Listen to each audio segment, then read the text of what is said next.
And again, it's harder for religious people because of their theology. Saved, sanctified, justified, heaven bound, made right, once saved, always saved. It makes it nearly impossible for them to admit to God, I was wrong. You know, I was listening to a DVD of a church service, and they have something called a call to worship, and the choir gets up there every Sunday morning over and over, and they repeat the same words. They sing this cute little song. It says, thank you, Lord, for saving my soul. Thank you, Lord, for making me whole. Thank you, Lord, for giving me thy great salvation so rich and free. And I sort of, I listen, I think, okay, when do they admit they're wrong? Where does that fit in? Where is there a space? Is there a spot in your life for you as a Christian to admit you're wrong? I'm surprised they don't sing. I'm surprised religious people don't sing, I'm doing so well, I'll never go to hell. Why don't they sing that in church?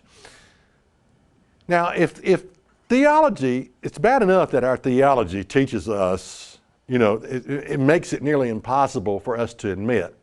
But if that weren't bad enough, our world teaches us a certain way to think.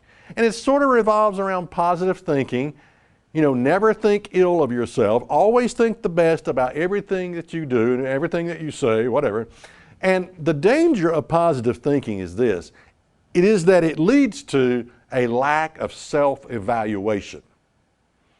Every decision that some people make is in their own eyes right. Now, if that sounds familiar, it's Proverbs 21 and verse 2. Every way of a man is right in his own eyes, but the Lord ponders the heart.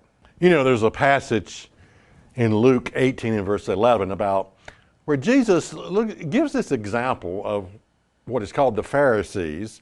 Well, let's take a look at it. Luke 18 and verse 11. The Pharisee stood and prayed thus with himself, God, I thank thee that I am not as other men are, extortioners, unjust, adulterers, or even as this publican. I fast twice in the week. I give tithes of all that I possess. Now, I want to tell you something. You don't have to be a Pharisee to be self-righteous. You don't even have to be religious to always be or think that you're right, or self-righteousness. In other words, just believe that everything you are now doing is right. Never evaluate yourself. Never second guess yourself. Never think ill of yourself. Always think the best about everything you do and say, and every decision that you make. Always believe it's the right one. And you will be a modern day Pharisee from hell. Now, the example that we need to adopt is found here in Psalms 51 and verse 1. This is a psalm of David when Nathan the prophet came to him after he had gone into Bathsheba and committed adultery. He says this, he says, have mercy upon me, O God, according to your loving kindness, according unto the multitude of your tender mercies, blot out my transgressions. Wash me thoroughly from my iniquity and cleanse me from my sin.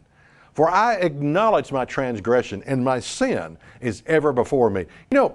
David, the reason David was called a man after God's own heart is because David, like a child, like a little boy, could just go to God and say, God, I was wrong.